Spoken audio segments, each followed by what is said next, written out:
Hello everyone, 76 Patriot here, and today I want to analyze the Montana Senate race that is happening later this year. Now, this is an interesting race because not only is it one that forecasters and pundits across both political aisles have deemed one that will basically determine who controls the Senate, it's also one of only three currently held Democratic seats, rather, that are taking place in solidly Republican states. The other two, of course, along with Montana, are Ohio and West Virginia. Although, due to Manchin's retirement, Montana and Ohio are the only ones with incumbents running this time. So I think before I get into look at some of the past history, and these are the 2018 midterm results, I think I just want to get a bit about the candidates out of the way first. So, of course, you have Jon Tester, who is the incumbent senator from the state of Montana. And he is somebody that has been in for quite a while, I believe since 2006. And he is a guy that has really kind of portrayed himself as this very moderate Democrat. And you look at this, defending our Montana way of life on the farm and in D.C. And he uses a lot of that farm rhetoric. He always says, he's this rancher, and he owns a ranch. And he's like, I believe he says, yeah, third generation farmer. So this is basically how he has been able to grift his way, election cycle after election cycle, in what is, otherwise should be a very Republican seat. And basically, he's kind of put on this moderate persona. Kind of, I would argue, he's much less moderate than Manchin, and I'll take a look at his record in just a minute. But he is a guy that has basically appealed to this kind of hardworking, farming, conservative, ranching base in Montana. Tim Sheehy, on the other hand, is the Trump-endorsed Republican nominee who will be facing Tester in the general. And he is a guy, he was not the most conservative in the primary. Rosendale was also in the primary, trying to run for this seat.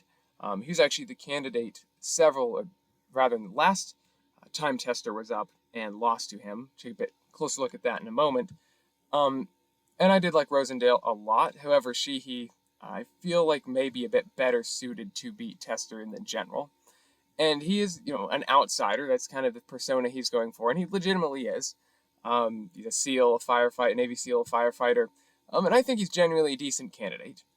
He is Trump endorsed again. And in a year where Trump is actually at the top of the ticket, I think that would have a good effect for him, if that makes sense. I think there's not a lot of people that are going to vote for Trump but then completely ignore the Trump endorsed candidate and vote for a Democrat. So with the candidates out of the way, let's just take a really quick look at polling. I don't want to spend too long on this. Basically for 2024, there hasn't been a ton of polling. We can see Tester has been up and he's led every poll. These aren't particularly recent, however.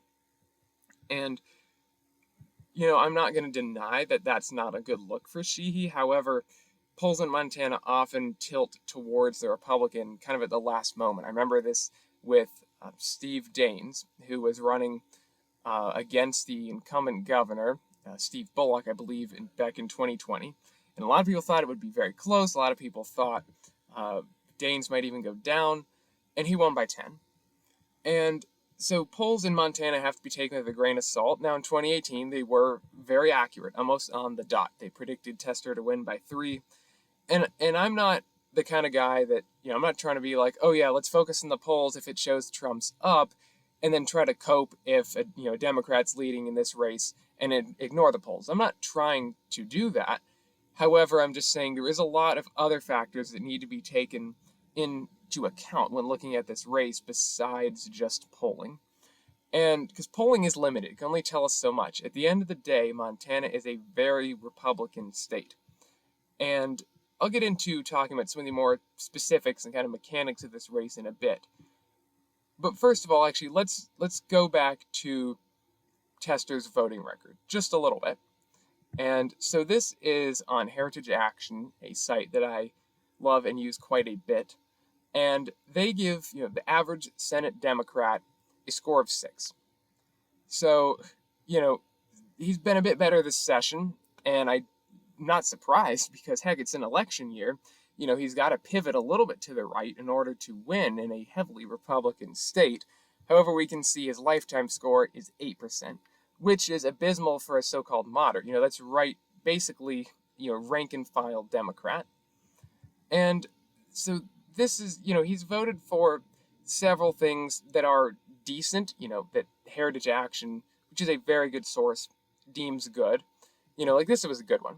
He voted for the Reforming Intelligence and Securing America Act, which is basically trying to curb, and even says it right here, misuse of federal intelligence agencies. That's good. There's a few things here and there, but look at all this. Bad votes on majority. Sure, there's been a couple of good things. Yeah, Inspector General for Ukraine aid. That's good. I support that. But generally, he's just another Democrat at the end of the day. Nothing special, nothing, even though, occasionally he may vote. He's not even anything like Joe Manchin, who would at least vote, fairly more sizable times, now and then with Republicans. And that, I don't think is just going to fly in a state like Montana. If we actually look at, the Cook PVI of Montana, is R plus 11. That's a heck of a lot. We can talk, so that's how much the state leans. And this is as of 2022. I believe this is the most recent Cook PVI ratings on their website. However, that's a very strong lean to overcome. Ohio is R plus 6, so I get why there's a case as to why Sherrod Brown theoretically could hold on. I still don't think he will, but that's for another video. For this, I just think, Montana is such a Republican state. We're not talking about, Wisconsin or heck, even North Carolina. We're talking about a very staunchly red state.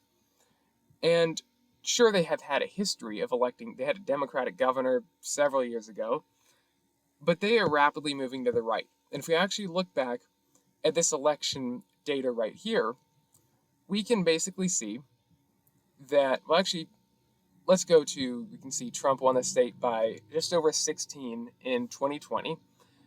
He won it by slightly more, but there are third parties in the ballot eating into Clinton's share in 2016, of course. But 16 is nothing to sneeze at. That's a decent, very healthy margin. Tester in 2018 won by 3.6.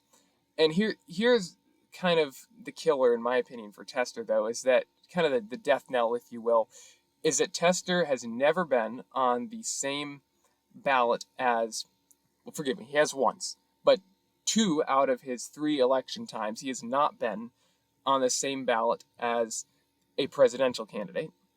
And so if we look back, 2000, actually, let's go all the way back to 2006.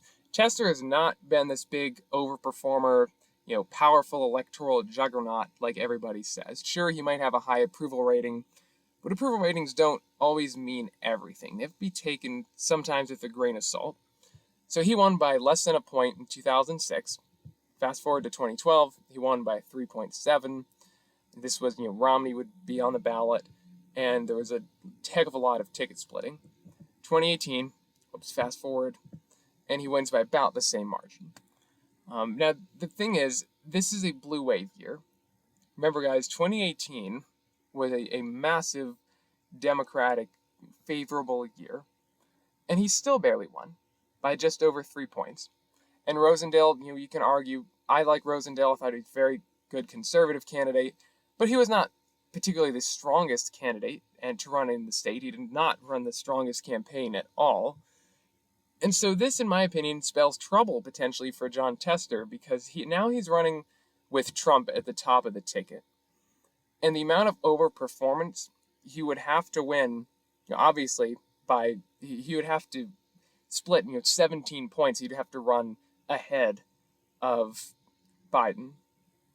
I don't know if that can be done, and I don't think it can. And let's just look. There's actually a couple good articles. Let me try to find. Gosh, I have so many articles up here. Actually, let's just look at this one. So this, according to The Hill, they predict Tim Sheehy winning. He's a 79% chance. Now, not every other, some like Cook Political, even, gosh, I don't know, 538, but I know a number of these other pundits still have it as a toss-up. I concur with the Hill on this. It should be lean GOP.